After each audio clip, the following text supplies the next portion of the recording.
Saudara pengacara Hotman Paris Hutapea menyampaikan penolakannya terkait penerapan pajak hiburan yang berada pada angka 40 sampai dengan 75%. Menurutnya penerapan pajak yang tinggi dapat mematikan pariwisata. Kenaikan pajak hiburan 40 hingga 75% menjadi polemik bagi dunia pariwisata terlebih di Bali. Pengacara kondang Hotman Paris ditemui di sela kegiatan persidangan turut menyampaikan penolakannya terkait penerapan pajak hiburan sebesar 40 hingga 75%. Menurutnya penerapan pajak yang tinggi ini dapat mematikan pariwisata. Terlebih, pajak hiburan di Indonesia ini termasuk pajak tertinggi di dunia. Undang-undang sama sekali tidak ada alasan basisnya yang logis sama sekali. Karena apa? Itu pajak tertinggi di dunia.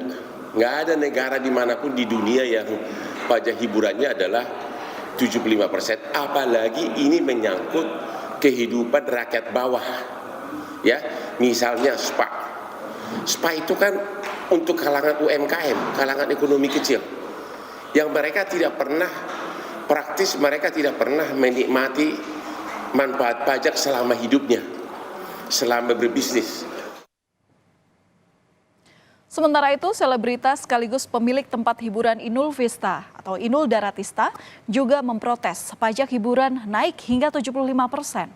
Dalam unggahannya di akun resmi Instagramnya, Inul bercerita saat ini kondisi karaoke keluarga miliknya sepi bahkan di akhir pekan.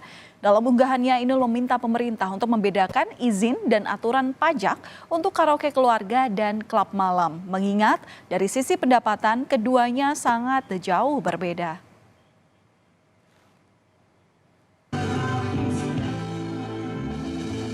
Menteri Pariwisata dan Ekonomi Kreatif Sandiaga Salahuddin Uno pun angkat bicara.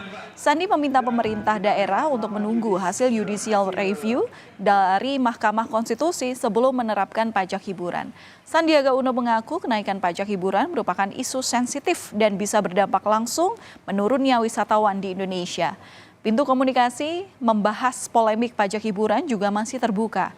Di awal 2024, sejumlah pemerintah daerah bergerak cepat mengerek tarif pajak lewat penerbitan peraturan daerah atau Perda. Nantinya tarif pajak barang dan jasa tertentu atas jasa tempat hiburan ditetapkan paling rendah 40% dan paling tinggi 75%. Memang dari sisi Kementerian Keuangan ini sudah dilakukan desentralisasi fiskal ke teman-teman di pemerintah daerah.